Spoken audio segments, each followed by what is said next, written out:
Course में हम price action trading पे बात करेंगे। इसमें हम कैंडलस्टिक्स को बहुत डिटेल में समझेंगे और उनके पैटर्न्स को। पैटर्न्स तीन टाइप के होते हैं, बुलिश पैटर्न्स, न्यूट्रल पैटर्न्स और बेरिश पैटर्न्स। हम इन सब पैटर्न्स को बहुत डिटेल में डिस्कस करेंगे, मगर उससे पहले मैं आपको बेसिक कैंडल्स का कॉन्सेप्ट चार्ट पे दिखा देता हूँ। कैंडल्स दो तरह की होती हैं, जैसे कि मैंने इनको ड्रॉ किया है। एक ग्रीन कैंडल होती है और रेड कैंडल होती है। ग्रीन कैंडल का मतलब है कि बुलिश है, रेड कैंडल का मतलब बेरिश है। टेक्निकली ये बात 50% सही है और 50% बात गलत है। आप नहीं डिसाइड कर सकते कि ये बुलिश है या बेरिश है। मैं आपको इसको डिटेल में बताता हूँ। हर कैंडल की बॉडी होती है और विक होती है, उसके टॉप पे होती है और बॉटम पे। मैं आपको ड्रॉ करके बताता हूँ। ये इस तरह हर कैंडल आपको नॉर्मली नज़र आएगी। हर कैंडल में बॉडी होती है और उस बॉडी का अपर पार्ट हाई होता है और लोअर पार्ट लो होता है। और इसी तरह जो उसकी ऊपर वाली विक होती है उसको अपर विक बोलते हैं और जो नीचे वाली विक होती है उसको बोलते हैं लोअर विक। ग्रीन कैंडल आपकी बुलिश कैंडल होगी, रेड कैंडल आपकी बेरिश कैंडल होगी। जो ग्रीन कैंडल है वो नीचे से स्टार्ट होती है और ऊपर जाके ख़त्म होती है। जो रेड कैंडल है वो ऊपर से स्टार्ट होती है और नीचे जाके ख़त्म होती है। अगर मैं आपको इनके बॉडी के हिसाब से बताऊं तो ये इस तरह शुरू होती है। ग्रीन इस तरह ऊपर जाके क्लोज़ होती है, रेड ऊपर जाके नीचे क्लोज़ होती है। दोस्तों अब बात करते हैं कि ये अपर विक और लोअर विक कैसे फॉर्म होती हैं। अगर आप नॉर्मल चार्ट देखें तो आपको हर कैंडल में ये विक नज़र आएगी। दोस्तों विक की फॉर्मेशन समझने के लिए मैंने आपके लिए एक एग्जाम्पल बनाया। अब जैसे ये कैंडल है, इसका प्राइस $3 पे ओपन हुआ था, फिर ये $5 तक गया, फिर ये इसके बाद $8 तक भी गया, फिर उसके बाद बेयर्स एंटर हुए, इसका प्राइस फिर $8 से $1 तक गिरा, फिर उसके बाद दोबारा बुल्स आए, फिर उसका प्राइस $5 तक ले गए और यहाँ पे कैंडल क्लोज हो गई। तो जो $8 की प्राइस गई थी वो विक के थ्रू इसका मूवमेंट आपको पता चलता है, और जो $1 की प्राइस गिरी थी वो लोअर विक से आपको पता चल रहा है। तो अगर जो ग्रीन कैंडल होती है उसकी ओपनिंग नीचे से शुरू होती है और ऊपर जाके क्लोजिंग होती है। जो रेड कैंडल होती है उसकी ओपनिंग ऊपर से शुरू होती है और नीचे जाके क्लोजिंग होती है। दोस्तों आप इसका स्क्रीनशॉट ले लो या आप अपने नोट्स में इसको ड्रॉ कर लो, ये बहुत इंपॉर्टेंट है। इससे आपको समझ आएगा कि कैंडल्स क्या होती हैं, इनकी फॉर्मेशन कैसे होती है। दोस्तों अब मैं आपको बताता हूँ कि इनके पैटर्न्स कैसे होते हैं। मगर आपने एक चीज़ याद रखनी है कि जो पैटर्न्स हैं आप इनको 80% आप इन पे यकीन रख सकते हो कि हाँ ये पैटर्न इस तरह फॉर्म होगा, मगर हमेशा 20% फेलियर का चांस होता है।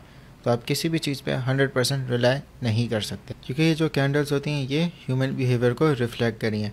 आप ह्यूमन बिहेवियर को प्रेडिक्ट कर सकते हो, मगर आप कभी भी नहीं जान सकते कि अगले ह्यूमन के दिमाग में क्या चल रहा है। तभी सिर्फ आप प्रेडिक्ट कर सकते हो, आप 100% अश्योरिटी से अपनी प्रेडिक्शन को नहीं कर सकते। तभी आपने हमेशा लॉस के लिए तैयार रहना है। अगर आप लॉस के लिए तैयार हो गए तो आपको रिवॉर्ड खुद ही मिल जाएगा। दोस्तों अब मैं आपको पैटर्न्स के बारे में बताता हूँ। अब आपको ये बहुत सारे पैटर्न्स नज़र आएंगे। आपने इनके नाम को याद नहीं करना, आपने ये समझना है कि ये पैटर्न्स फॉर्म कैसे होते हैं। दोस्तों सबसे वाला पैटर्न हम हैमर पे बात करते हैं। मैं इसको जूम कर लेता हूँ ताकि आपको समझने में आसानी हो। दोस्तों अगर आप हैमर पैटर्न को देखो तो आपको मिड में एक कैंडल नज़र आएगी जो बिल्कुल हैमर की शेप में होगी, हथौड़े जैसी। इसकी जो बॉडी है वो इसकी लोअर विक से काफ़ी छोटी है। आप लोअर विक को देखो तो वो इसकी बॉडी से तकरीबन डबल है। ये जो पैटर्न है ये बुलिश पैटर्न है। इसमें आप देखेंगे कि जो डाउन ट्रेंड है वो हैमर कैंडल पे ब्रेक होता है और फिर अप ट्रेंड शुरू हो जाता है।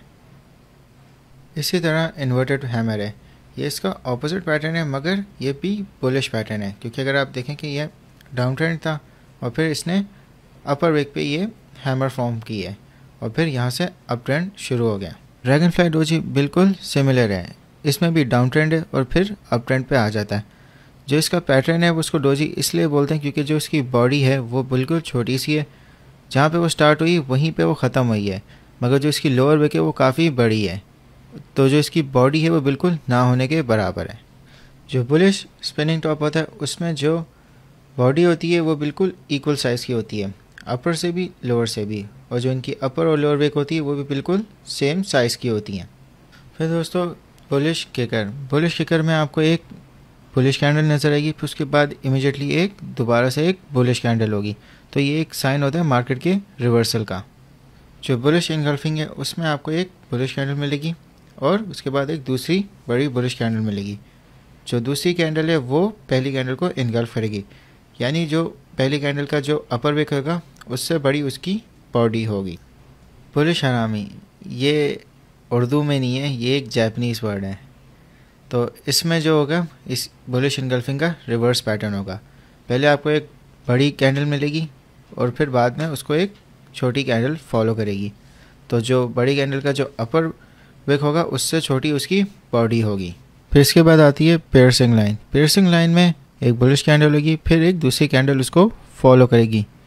इसमें आप इस तरह पता कर सकते हैं कि जो दूसरी कैंडल होगी वो पहली बॉडी के सेंटर से अलाइन होगी इस तरह। फिर उसके बाद आपको ट्विस्टर बॉटम मिलेगा। इसमें ये दोनों कैंडल्स हैं, आप इसको इस तरह पता कर सकते हैं कि जो इनका बॉटम होगा वो बिल्कुल इक्वल होगा। दोस्तों इसके बाद 3 कैंडल पैटर्न्स देखते हैं। Morning star. मॉर्निंग स्टार में आपको पहले एक बड़ी बुलिश कैंडल नज़र आएगी, उसके बाद एक छोटी कैंडल नज़र आएगी। यह आपका बुलिश स्पिनिंग टॉप भी हो सकता है या डोजी हो सकता है। फिर उसके बाद आपको जो 3rd कैंडल नज़र आएगी वो एक बुलिश कैंडल होगी, ये इस मिड कैंडल से बड़ी होगी। फिर इसके बाद आती है बुलिश अबैंडन बेबी। इसमें आपको 2 सिमिलर बुलिश कैंडल्स मिलेंगी और उसके बीच में आपको एक हैमर पैटर्न नज़र आएगा। फिर इसके बाद आती है 3 वाइट सोल्जर। इसमें आपको एक स्ट्रेट लाइन में 3 बुलिश कैंडल्स नज़र आएंगी जो एक दूसरे से बड़ी होंगी। फिर उसके बाद आपको 3 लाइन स्ट्राइक, आपको 3 कंसेक्यूटिव डाउन ट्रेंड की कैंडल्स नज़र आएंगी, फिर एक बड़ी बुलिश कैंडल नज़र आएगी। फिर उसके बाद आपको मॉर्निंग डोजी स्टार। इसमें आपको 3 कैंडल्स नज़र आएंगी, मिड में एक डोजी होगा। आपने ये देखने के जो 3 कैंडल्स हैं इनका जो ग्राउंड है, इनका जो बॉटम है वो बिल्कुल सेम है। फिर उसके बाद है 3 आउटसाइड अप और 3 इनसाइड अप। ये पैटर्न्स आपको ज़्यादातर चार्ट्स पे नज़र नहीं आते हैं, मगर मैं फिर भी एक्सप्लेन कर देता हूँ। इसमें आपको 3 कंसेक्यूटिव बुलिश कैंडल्स नज़र आएंगी। 3 अपसाइड अप में आपको पहले एक छोटी कैंडल नज़र आएगी और 2 बड़ी कैंडल्स। 3 इनसाइड अप में आपको पहले एक बड़ी बुलिश कैंडल नज़र आएगी और मिड में एक छोटी कैंडल नज़र आएगी, फिर वापस से आपको एक बड़ी कैंडल नज़र आएगी। अब जो बेरिश कैंडलस्टिक पैटर्न्स है वो आपको बुलिश कैंडलस्टिक पैटर्न्स के रिवर्स होंगे। जैसे हैमर है उसका ऑपोजिट हैंगिंग मैन है, आपको एक ऑपोजिट हैमर नज़र आएगी। जैसे इन्वर्टेड हैमर है, इसी तरह शूटिंग स्टार है। अगर आप 2 कैंडल पैटर्न्स भी देखें तो बुलिश किकर है, उसका रिवर्स बेरिश किकर है। 3 कैंडल पैटर्न्स में आपको भी सिमिलर इनके रिवर्स पैटर्न्स नज़र आएंगे। तो आपने बुलिश कैंडल पैटर्न्स को अच्छे से आप याद कर लेंगे और समझ लेंगे तो उनके ऑपोजिट आपको बेरिश कैंडल पैटर्न्स भी समझ आ जाएंगे। दोस्तों जो न्यूट्रल बेसिक पैटर्न्स होते हैं ये ज़्यादातर आपको चार्ट्स पर नज़र नहीं आते। जैसे इसका डोजी, ये एक डबल डोजी है। इनमें जो प्राइस मूवमेंट है वो बिल्कुल न्यूट्रल रहती है। अब स्पिनिंग टॉप है, एक तरफ बुलिश स्पिनिंग टॉप होगा और एक तरफ बेरिश स्पिनिंग टॉप होगा। अब मारूबोजो में सिंपली अपर और लोअर विक्स नहीं होती, दोनों कैंडल्स में आप देख सकते हैं। अगर आप स्टार में देखें तो सिंपली पैटर्न एक रिपीट हो रहा है, प्राइस मूवमेंट कोई भी नहीं हो रही। तो जो न्यूट्रल बेसिक पैटर्न्स है ये बहुत ही रेयर होते हैं, मार्केट में हमेशा कुछ ना कुछ मूवमेंट हो रही होती है। दोस्तों अब मैं आपको बताता हूँ कि रिवर्सल कैंडल्स कौन कौन सी होती हैं और जो सबसे इम्पॉर्टेंट है। Hammer, inverted hammer, dragon fly doji, bullish spinning top, hanging man, shooting star, gravestone doji, bearish spinning top, bullish engulfing, bullish हरामी, बेरिश इनगल्फिंग, बेरिश हरामी, मॉर्निंग स्टार और इवनिंग स्टार। आप इन सबको नोट डाउन कर लें। ज़रूरी बिल्कुल भी नहीं है कि आप इनको एज इट इज़ याद रखें, इनके नाम याद करें। आपने समझना कि ये क्या पैटर्न बना रहे हैं, किस तरह ये ट्रेंड को रिवर्स कर रहे हैं, आपने ये ज़्यादा समझना है। दोस्तों अब चार्ट्स पे वापस आते हैं। दोस्तों अगर आप देखें कि मैं डे टाइम फ्रेम पे हूँ और मैं आपको कैंडल्स दिखाता हूँ, इनमें से सब कैंडल्स, हर एक कैंडल को पूरा एक दिन बनने में लगा है।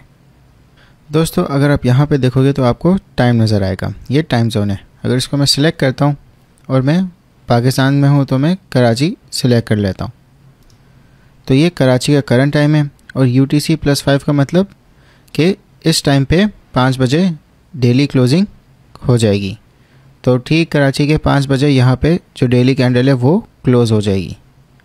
दोस्तों अब मैं इस कैंडल पे बात करता हूँ। ये एक डेली कैंडल है, ये 24 घंटे में पूरी क्लोज़ हुई है।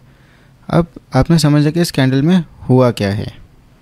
तो दोस्तों इस कैंडल में प्राइस 3800 पे शुरू हुआ था और फिर बुल्स इसको ऊपर लेके गए 3824 पे। फिर इसके बाद बेयर्स इसको 3641 तक लेके गए और फिर ये क्लोज़ हुई 3677 पे और ये क्लोज़ हुई ठीक सुबह 5 बजे, या आप टाइम जोन में देख सकते हैं। तो दोस्तों हर कैंडल को 24 घंटे लगे क्योंकि हम डे टाइम फ्रेम में देख रहे हैं। हर कैंडल सुबह 5 बजे से शुरू होती है और 5 बजे क्लोज़ होती है और फिर ठीक 5:01 पे दूसरी कैंडल शुरू हो जाती है। तो दोस्तों अगर हम 15 मिनट्स के चार्ट पर जाते हैं तो हमें हर कैंडल 15 मिनट्स की नज़र आएगी। और अगर आप प्राइस पे देखेंगे, प्राइस के नीचे यहाँ पे एक टाइमर होगा, ये आपको बताएगा कि कितना टाइम बाकी है कैंडल को क्लोज़ होने में। हर कैंडल 15 मिनट्स की है तो अगले कैंडल भी 15 मिनट बाद शुरू होगी। दोस्तों प्राइस एक्शन समझने के लिए हमने 2 कैंडल्स पर फोकस करना है, रिवर्सल कैंडल्स और कंटिन्यूएशन कैंडल्स। रिवर्सल कैंडल्स के मैंने आपको पैटर्न्स बताए हैं। रिवर्सल कैंडल्स आपको अप ट्रेंड या डाउन ट्रेंड में नजर आएंगे, क्योंकि रिवर्सल का मतलब ये है कि कोई भी चीज़ का अगर अप ट्रेंड है तो एकदम से ट्रेंड रिवर्स होकर डाउन ट्रेंड बन जाएगा। इसी तरह अगर डाउन ट्रेंड है तो वो ट्रेंड रिवर्स होकर अप ट्रेंड बन जाएगा। हमें इन कैंडल्स को आइडेंटिफाई करना है। रिवर्सल कैंडल्स आपको हमेशा टॉप और बॉटम पे देखनी है। आपको ये मिडिल में भी नज़र आएंगी, ये ट्रैप है, तो आपको मिडिल से हमेशा बचना है। आपने हमेशा टॉप और बॉटम में आइडेंटिफाई करनी है। जो कंटिन्यूएशन कैंडल्स होती हैं ये किसी भी ट्रेंड का कंटिन्यू होने वाली कैंडल्स होती हैं। ये आपको टॉप और बॉटम पे नज़र नहीं आएंगी क्योंकि ये मिडवे में चल रही होती हैं। जैसे कि अगर आप ये देखें कि ये एक छोटा सा डाउन ट्रेंड बन रहा है, मगर जो इसकी कैंडल्स हैं ये वाली और ये वाली, ये कंटिन्यूएशन कैंडल है। ये आपको टॉप और बॉटम नहीं बताएंगी, आपने इनको फॉलो करना है। दोस्तों हम लेक्चर 3 के नेक्स्ट पार्ट में और ज़्यादा प्राइस एक्शन को कवर करेंगे। तो अभी मैं आपको क्वेश्चन दे रहा हूँ ताकि जो आपको अभी सारे कॉन्सेप्ट्स बताएं वो आपको थोड़ा समझ आ गए हैं।